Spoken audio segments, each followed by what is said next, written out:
नवरात्रि भी मनाई, उसके अगले दिन दशहरा भी मनाया। तो देवियों का भी आह्वान किया और रावण का भी दहन किया। दोनों कहाँ रहते हैं?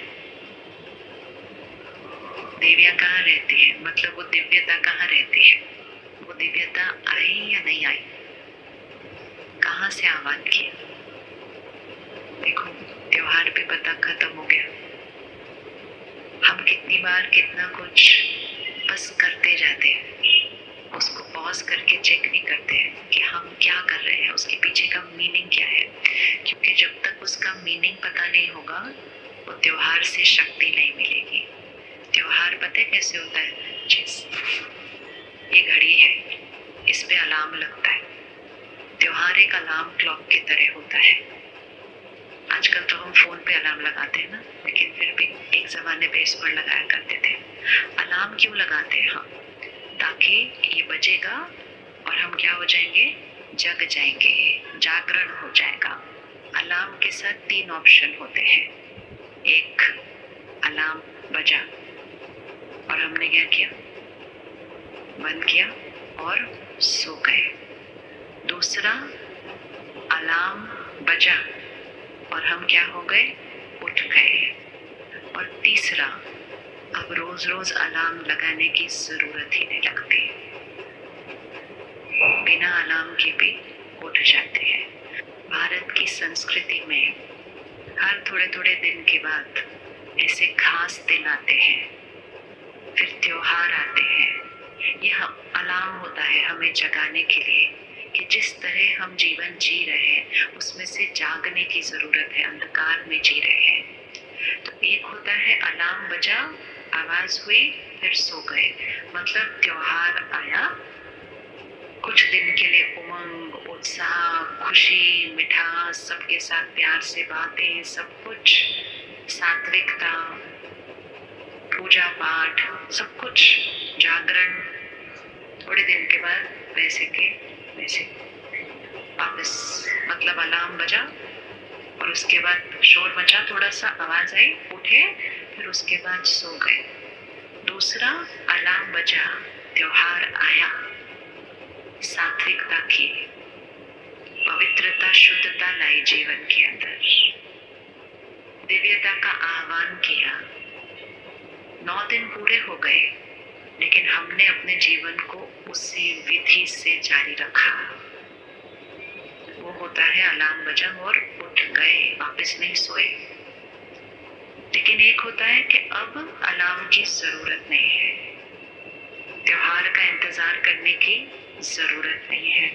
कब जगना है? कब जगना है? हर रोज जगे हुए रहना है। तो हमने देवियों का आह्वान किया, रावण को भी खत्म किया, परसों ही किया था, और कल से दुनिया वापस वैसे की वैसे ही है जैसे पहले थी। अब वेट करेंगे कि 20 दिन के बाद दिवाली आएगी, फिर दिए जलाएंगे, फिर सबको दुआएं देंगे, फिर सबको सौगात देंगे, फिर चीटी मिठाई खाएंगे, अगले दिन फिर वैसे के वैसे। तो इसीलिए उसको कहते हैं 4 दिन की दिवाली, बस 4 दिन उमंग उत्साह, उसके बाद वैसे की वैसे। तो उत्सव में हम क्या करते हैं? उत्सव में नवीनता आती है, उत्सव में सबके साथ बहुत प्यार से मिलते हैं, दुआएं देते हैं। किसी से नाराजगी भी होती है ना, तो लोग कहते छोड़ ना, त्योहार है, आज नाराजगी को पीछे रख, आज कोई नाराजगी नहीं रखनी। हाँ, दिवाली पूरी हो जाएगी तो हमारी नाराजगी वापस वैसे। वो कहते अरे कल तो आप बहुत अच्छे से बात कर रहे थे। कहते कल तो दिवाली थी ना, इसलिए। अभी दिवाली खत्म हो गई, खत्म हो गई। तो इसलिए अभी हमारे पास बीच में है 15-20 दिन। दिवाली आने से पहले दिवाली मनाते हैं, दिवाली आने से पहले दिवाली मनाते हैं। अगर दिवाली आने से पहले दिवाली मनाएंगे तो जब तक दिवाली आएगी तो हमारा तो दिया परमानेंटली जला हुआ होगा। दिवाली में सबसे पहले क्या करना शुरू करते हैं? जो भी शुरू हो गया होगा ऑलमोस्ट, क्या करना शुरू करते हैं? सफाई। हर रोज सफाई करते हैं, फिर भी दिवाली के टाइम जरा खास सफाई होती है सारी। हर रोज ऊपर ऊपर से सफाई होती है, दिवाली में कोने कोने कोने कोने की सफाई होती है। किसकी सफाई होती है? घर की सफाई होती है। दिवाली का घर से क्या कनेक्शन है? क्यों सफाई कर रहे हैं इतनी? तो कहते हैं लक्ष्मी जी का आह्वान करना है। फिर उस दिन पर हम दरवाजे खिड़कियां खुली रखेंगे कि कौन आएगा, कौन आएगा, किस किस के घर में आई, किस किस के घर में दरवाजे खिड़की से श्री लक्ष्मी जी आए। दरवाजे खिड़की से हम तो श्री लक्ष्मी भी किसी और को कहते हैं, हमारे घर लक्ष्मी आई। तो श्री लक्ष्मी जी का आह्वान करना मतलब अपने अंदर की प्योरिटी, पवित्रता, शुद्धता, दिव्यता, शक्ति का आह्वान करना। लेकिन दिव्यता का आह्वान तब होगा जब कोने कोने की पहले सफाई की जाएगी। कहाँ सफाई करनी? यहाँ। किस किस को लगता है कुछ कुछ बातें हैं कोने कोने में पड़ी हुई ऐसे? हाँ, तो लक्ष्मी जी नहीं आएंगे ऐसे। लक्ष्मी जी को कैसे दिखाते हैं? कमल पुष्प के ऊपर खड़े हुए। मतलब इस कलयुगी दुनिया में रहना है, कीचड़ के बीच रहना है, लेकिन कीचड़ का दाग हमारे ऊपर नहीं लगना चाहिए, इसलिए वो कमल पुष्प है, कमल आसनधारी है। तो दुनिया में रहना है, बातों के बीच में रहना है, लोगों के बीच में रहना है, परिस्थितियों के बीच में रहना है, मुश्किलों के बीच में रहना है, लेकिन उसका दाग हम पर नहीं लगना चाहिए। वो है श्री लक्ष्मी जी। लक्ष्मी मतलब मेरे जीवन का लक्ष्य क्या है? लक्ष्य क्या है? किसी को पूछो क्या लक्ष्य, कहते ये काम करना है, इतना कमाना है, बच्चों को बड़ा करना है, पढ़ाना है, ये लक्ष्य। ये लक्ष्य तो बाहर है, क्या करना है। मेरा लक्ष्य क्या है? मतलब मुझ आत्मा का लक्ष्य क्या है, जीवन में क्या बनना है। तो कौन कौन फरिश्ता बनना चाहता है? वो पीछे वाले बन रहे, आगे वाले नहीं बनना चाहते। बनना चाहते नहीं बनना चाहते। फरिश्ता कैसे दिखाते हैं? दो चीजें दिखाते हैं फरिश्ते को। एक तो पंख दिखाते हैं, जबकि हमने आज तक तो किसी को उड़ते हुए देखा नहीं है, लेकिन फिर भी फरिश्ते को पंख दिखाते हैं। तो पंख अर्थात जो आत्मा फरिश्ता है वो सदा उड़ती रहेगी, बाहर से नहीं उड़ रहे हैं। कहाँ पर उड़ रहे हैं? यहाँ। और जो आत्मा बोझिल होती है वो कैसे हो जाती है? तो जो लाइट होगा वो उड़ता रहेगा, जो बोझिल होगा वो नीचे। अभी क्या होता है, सोच सोच के मन बोझिल हो जाता है। हम कहते हैं चाय पिलाओ यार, बहुत सर भारी हो रहा है। सर भारी किसने किया? सर भारी किस किस का सर भारी होता है कभी कभी? हाँ, वो किस चीज से होता है वो सर भारी? कौन करता है हमारे सर को भारी? कौन करता है? कौन करता है? उंगली रखो, वो साथ वाली कुर्सी पे बैठे हैं, वो इस हॉल में कहीं बैठे हैं जो मेरा सर भारी करते हैं? नहीं। वो कहाँ बैठे हैं जो मेरे सर को भारी करते हैं? कहाँ बैठे हैं? यहाँ। कैसे भारी होता है? सोच सोच सोच सोच, उसी बात को सोच सोच सोच। अच्छा, सोच सोच के भारी कर दिया, नो प्रॉब्लम। फिर सोच को बदलेंगे तो वो भारीपन क्या हो जाएगा? चला जाएगा। लेकिन हम सोच को नहीं बदलते, हम चाय पी लेते हैं। चाय पीने से वो थोड़ी देर सर ठीक लगता है, थोड़ी देर के बाद वो फिर सर भारी होता है। फिर कहते हैं अब क्या करें, अब टीवी देख लेते हैं थोड़ी देर। मतलब मन पे जो घाव लगे हुए हैं उनको दवा नहीं लगानी, लेकिन मन को कहीं ना कहीं अटका देना है ताकि वो दर्द हो ना, मुझे पता ना चले कि दर्द हो रहा है। किसी दिन आप करके देखना, आपके दांत में दर्द हो रहा है, पेट में दर्द हो रहा है, कहीं भी दर्द हो रहा है ना, आप टीवी ऑन करके बैठ जाओ, पिक्चर देख लो 3 घंटे। 3 घंटे पहले आप बोलते मेरे को दर्द हो रहा है, दर्द हो रहा है, किसी ने कहा कुछ काम कर दो, नहीं नहीं मेरा दर्द हो रहा है। फिर उसके बाद 3 घंटे पिक्चर देखेंगे, कोई दर्द नहीं होगा। जैसे पिक्चर बंद होएगी, कोई कहेगा ये कर दो, कहते नहीं मेरे को तो दर्द हो रहा है, कहते अभी तो 3 घंटे से आप पिक्चर देख रहे थे। पिक्चर देखते हुए दर्द क्यों नहीं होता? क्योंकि मन को उस दर्द से हटाकर किस में लगा दिया? उधर एंगेज कर दिया। उसको हम डिस्ट्रैक्शन कहते हैं कि अपने मन को उधर से हटाकर किसी और चीज पर लगा दिया। तब अपने जमाने में तो 3-3 घंटे की, 2-2 घंटे की पिक्चर देखते थे, अब तो पिक्चर फोन पे ही है सारा दिन। तो आज हमने अपने मन को क्या किया? उस घाव को दवा नहीं लगाई, उस सोच को बदला नहीं, उस संकल्प को परिवर्तन नहीं किया, उस मन को किसी ना किसी चीज में लगाते गए और कुछ नहीं तो फोन उठाया करते गए। खाली नहीं बैठते आजकल हम बिल्कुल भी, जब से ये खिलौना आया हमारे अंदर। जैसे ही खाली बैठेंगे ना, सारी सोच सामने आने लगती है, फिर चिंता होने लगती है, फिर फटाफट फोन उठाते हैं और उसके अंदर अपने मन को लगा देते हैं। अब मन को उसमें उलझा भी दें, लेकिन चोट ठीक नहीं होगी उससे, सिर्फ थोड़ी देर के लिए दर्द नहीं होगा। लेकिन जितनी देर हमने उसको किसी चीज में लगा दिया, चाहे फोन में लगाया, चाहे घूमने में लगाया, चाहे कुछ खाने में लगाया, चाहे किसी से बातें करने में लगाया। कई बार परेशान होते, कहते मैं किसी से बात करती हूँ, चलो फोन उठाओ, किसी को फोन लगाओ। आधा पौना घंटा बीत गया, अपना शोर सुनना नहीं पड़ा। लेकिन जितनी देर भी ये किया, चोट ठीक हुई अंदर? चोट अंदर ठीक हुई नहीं। चोट जैसी थी वैसी रही? चोट जैसी थी वैसी रही, या 2 दिन बीत गए तो चोट का घाव का दर्द और बढ़ गया? क्या हुआ होगा? कौन सा ऑप्शन है? ठीक हुआ? दांत का दर्द ही सोच लो, दांत में कीड़ा लगा है, आप पिक्चर पे पिक्चर देखते जाओ, 2 दिन बिता दो, दांत ठीक हुआ? हाँ या ना? ठीक हुआ नहीं? जहां है वहां रहा, या 2 दिन में वो और खराब हुआ? ऐसे ही मन की स्थिति का हुआ। बातें कुछ ज्यादा नहीं हो रही है, लेकिन हम बातों के बारे में सोचते कैसे हैं, वो सोच करके यहाँ घाव बनाते हैं, फिर रुक कर उस घाव को ठीक भी नहीं करते, उस मन को किसी न किसी चीज के अंदर अटका के रखते हैं। और जैसे ही थोड़ा सा खाली बैठते, कहते बोर हो रहा है, अभी क्या करें, बोर हो रहा है। एक नया शब्द है आजकल, और सबसे ज्यादा बोर तो वो बच्चे हो रहे हैं आजकल, जिनके पास टाइम ही नहीं, 1 मिनट भी खाली बैठते थे, बोर हो रहा है, अभी क्या करें। क्योंकि हमने उनके मन को भी किसी न किसी चीज में लगा दिया, उसको ठीक नहीं किया। इसीलिए दिवाली आने से पहले क्या करना है? अभी क्या करना है? दिवाली आने से पहले कोने कोने की सफाई करनी है।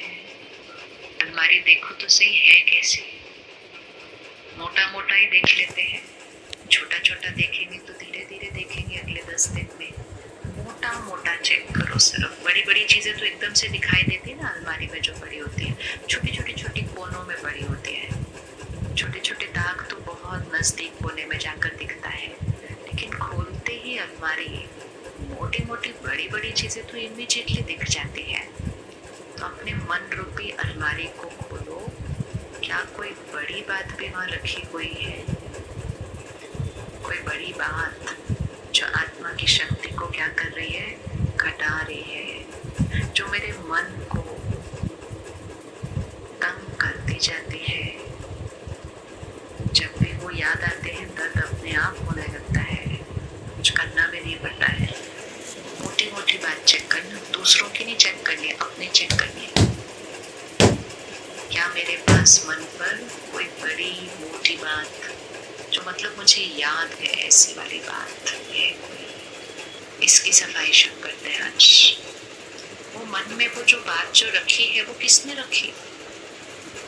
वो मन की अलमारी में वो जो बात पड़ी है, वो किसने रखी? उसका जिम्मेवार कौन है? उस चोट का, उस घाव का जिम्मेवार कौन है?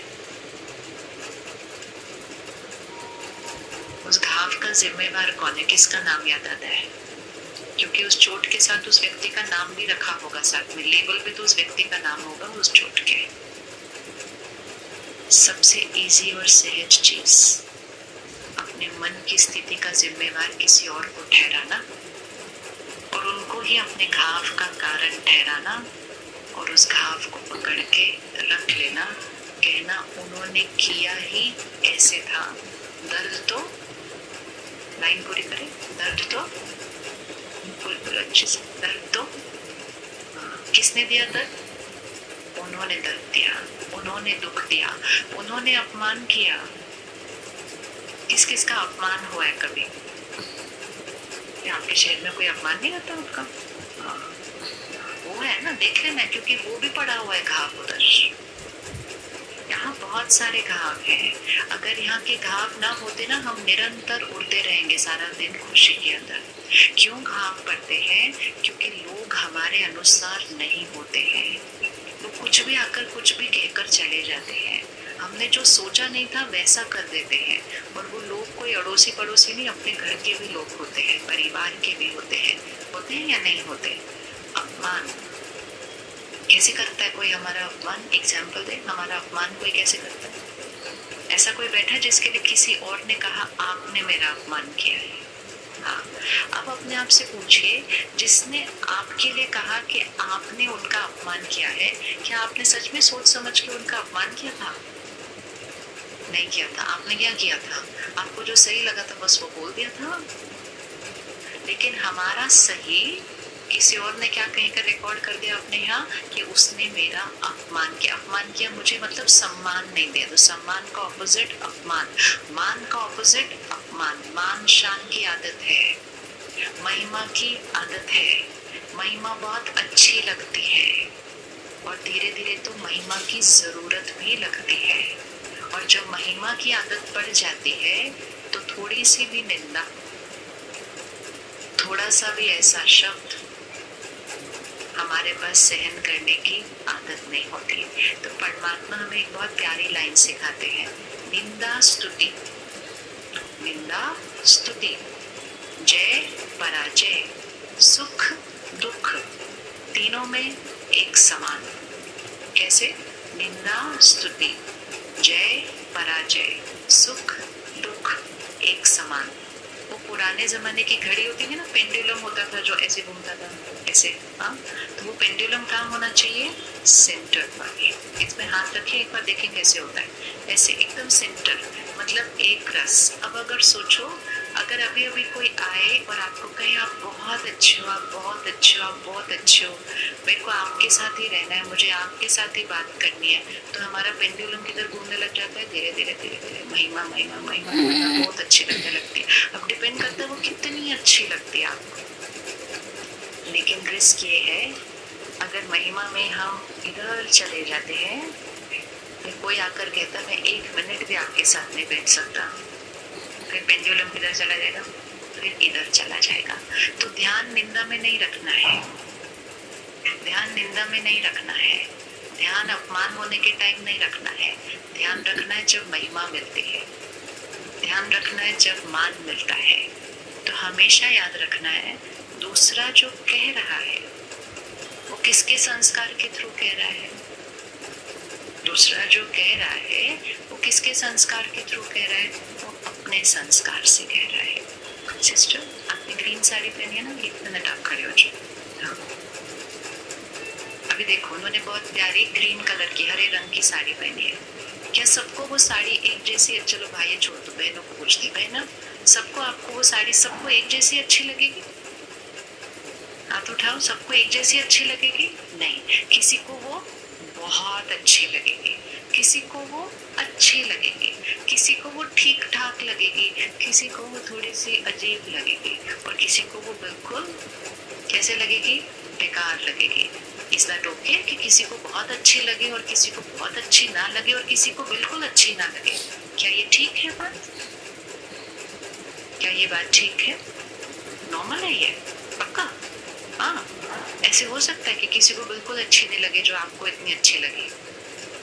हर एक की अपनी चॉइस है। कौन कौन मानता है ये बात को कि हर एक की अपनी चॉइस है? जरा हाथ उठा, इसमें भाई भी हाथ उठा सकते हैं। हर इसको पक्का करें, हर एक की अपनी चॉइस है। नहीं, 1 मिनट और 1 मिनट, हर एक बोलिए एक बार, हर एक की अपनी चॉइस है। अब चॉइस है तो है, लेकिन क्या हम अपनी चॉइस बोल भी सकते हैं कि हमें बिल्कुल अच्छी नहीं लगी? नहीं, आप सुन सकते कि नहीं? हम तो रेडी है कहने के लिए। अब आपने कह दिया कि अलाउड है, जरूरी तो नहीं है कि हर एक को अच्छा लगे। तो अगर किसी को अच्छा ना लगे तो क्या वो कह सकता है?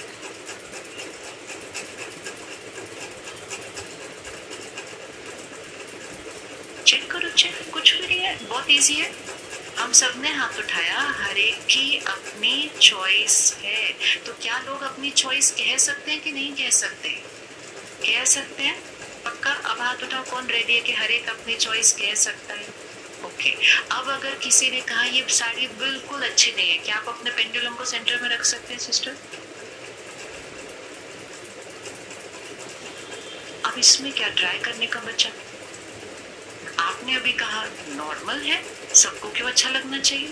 नॉर्मल है, सबकी चॉइस है, तो जब सबकी चॉइस होना नॉर्मल है तो सबका अपनी चॉइस बोलना भी तो नॉर्मल है।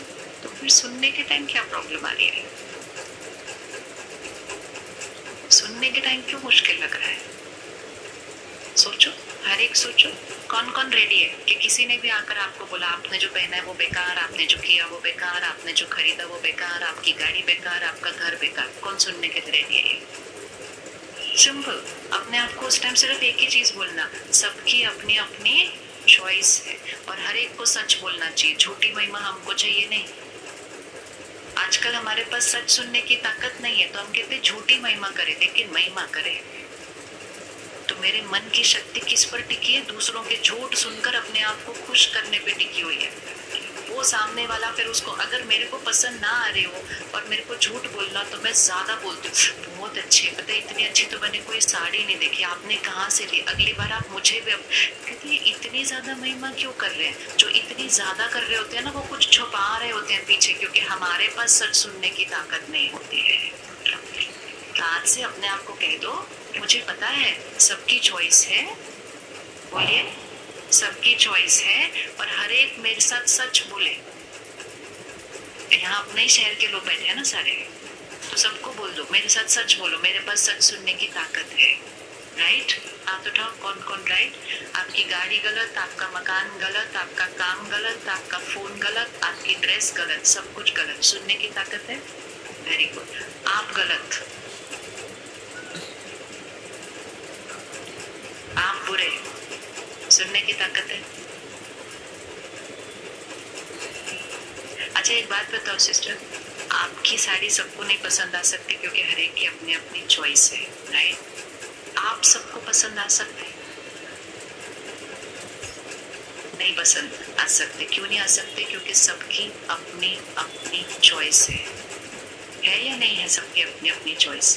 तो जिसको हम अपमान बोलते हैं जो वर्ड, उस समय सामने वाले ने सिर्फ अपनी चॉइस सुनाई है। वो चॉइस किसको दर्शा रही है? वो चॉइस उनकी चॉइस को दर्शा रही है। लेकिन हम उस तरह से नहीं सोचते, ये उनके संस्कार के थ्रू बोल रहे, मुझे ऐसा कहा, मुझे ऐसा कहा, तो मुझे ऐसा कहकर सारी कहानी मेरी बन जाती है। वो कहानी मेरी नहीं, वो कहानी उनकी चॉइस की हो रही थी। अगर मैं उनसे अभी कहूँ ये ग्रीन साड़ी मेरे को बिल्कुल बिल्कुल पसंद नहीं, तो वो कहानी साड़ी की नहीं है, वो कहानी किसकी है? मैं क्या सुना रही हूँ कि मुझे वो ग्रीन रंग पसंद नहीं है, वो कहानी मेरी है, वो कहानी उस साड़ी की नहीं है। इसी तरह जब मैं कहूँ मुझे आप ही बिल्कुल पसंद नहीं, तो वो कहानी मेरे संस्कारों की है, वो कहानी मेरी पसंद की है।